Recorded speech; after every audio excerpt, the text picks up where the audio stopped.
Oh, there's another one going up. Did I share that photo with you, the old one that I found? Yeah, cool. It's pretty cool. My photography project is a celebration of the Colorado Springs sesquicentennial. It's a collection of photos from archives, and I'm taking those photos and replicating them somehow in the now. Got to put on my gloves to protect the photos. Pretty cool. Nothing else around. There were certain things that I knew I wanted to include in the project, but every time I started doing some research, I would find photos that I never expected to find. I don't think I've seen this one before. Broadmoor Dairy Company. In addition to the Pioneers Museum archives, I visited with folks at the Pikes Peak Library District. I have been using their online system to do research. One of the photos that I started with is a panoramic image on an old postcard of the corner of Platte and Tejon. I would personally have photographed that location differently. So at that moment, I made a conscious decision to not try to exactly duplicate photos.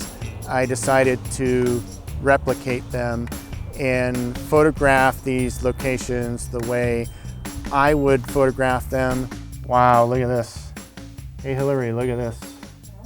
This is awesome. This is a shot of the exterior of Kaufman's with some really cool cars out front. We could use the directories at the Pioneers Museum or the Library District and actually look up the physical address of a particular business. KAP, aha, Kaufman's Incorporated.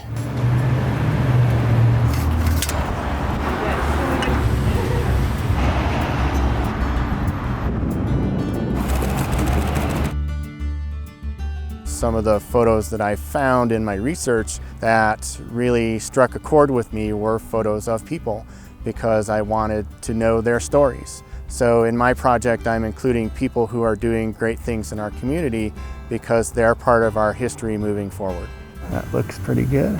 Early on, I had decided that I wanted to do a photo with Mayor Southers. I found this photo on the Library District's website.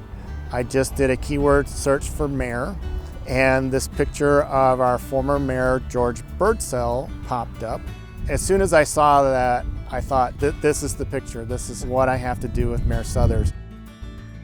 One of the biggest challenges with these old locations is that a lot of them don't exist. Sometimes even the addresses have changed. And that really became a fun aspect of this project where I could look at a photo and say, okay, I know I'm not going to get this exact same thing. I can think of something else that has a tie to it. When I saw it, I didn't realize that we had any Piggly Wigglies here in Colorado Springs. In fact, we had 5 or 6 of them. I actually visited each of those addresses, and I'm convinced that that building doesn't exist anymore. But one of the known addresses of a Piggly Wiggly is 109 North Tejon, which happens to be the same address as Cacao Chemistry. You could look at it and maybe kind of imagine that it was that Piggly Wiggly that's in the original photo. I'm so excited because this picture was at the top of my list for so long. The information that was accompanying the photo said that it was taken at Seven Lakes, 14 miles from Colorado Springs. Seven Lakes is where the 2 reservoirs are right now that make up the South Slope recreation area near Cripple Creek. These people are obviously camping, so what do we do that's similar here nowadays? And what's one of the best places to go around here? It's Cheyenne Mountain State Park.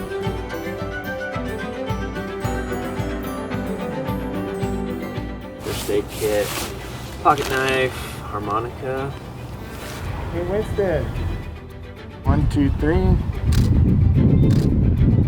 I really enjoyed how they got so excited about the photo and how they wanted to be attentive to detail and get everything looking like the original photo. Nice. One of the main goals of this project for me is to showcase the diversity of Colorado Springs. It was something that wasn't done very much at all in the past. So a lot of the photos that you may come across that you would find in various archives were not showing diverse groups of people. I just think it's important to show how far we've come, but also to continue that work towards including everybody in our community. The location where the Cotton Club was is where the utility building is right now, and it's not a very picturesque scene. That gave me the idea to photograph the statue and then photograph Candace McKnight, who runs the African American Museum. I may like your idea better. Look at that big smile. Candace connected me to Willie Brazel, and Willie Brazel is responsible for getting the Buffalo Soldier Monument installed at Memorial Park. Here we go, ready, 1, 2, 3. I learned about the Conejos neighborhood through the exhibit that was at the Pioneers Museum. Fortunately, I was able to connect with some people from the neighborhood, and we got the photo outside the chapel, which is the only building still standing in the neighborhood that didn't get torn down when America the Beautiful Park was made. I'm not just looking at ethnicities, I'm looking at including a lot of women in my photos too. Like the photo that I took on Pikes Peak using an old photo from 1904 of 3 women who were probably tourists on the summit of Pikes Peak. We did a photo with 3 women who are working on the new Summit Visitor Center. So this is a way that I'm showing we also have a lot of women who are doing things in our community that probably weren't being done 150 years ago. The most challenging photo for me throughout this whole project is my photo representing Nikola Tesla. I'm here with my friend Patrick, and we were on the exact site on Tesla Hill where Tesla's lab was in 1899. And I am doing my best to create my own version of that famous photo that was taken right here of Tesla in his lab with all the lightning bolts around him. I visited what's known by the people in the neighborhood as Tesla Hill 15 separate times to photograph lightning storms. My last visit there, I was treated to 3 hours worth of lightning. Patrick, can you move towards me about 4 or 5 feet? A little bit more. Take a couple shots. All right, here we go. Basically, I just need a good shot of Patrick, and I'm going to blend it into the other photos that I have. And I think I'm going to do a couple of close-ups just so I have him against a plain background. I have said all along that not all of my photos are intended to be masterpieces. This is the one photo I'm saying is a masterpiece. The biggest thing this project has taught me about Colorado Springs is there is a whole lot of history packed into 150 years. When I first decided to do this, I thought, 150 years? No problem. It has also completely changed my perspective on photography itself. Now, every time I take a picture, I realize that I am recording history.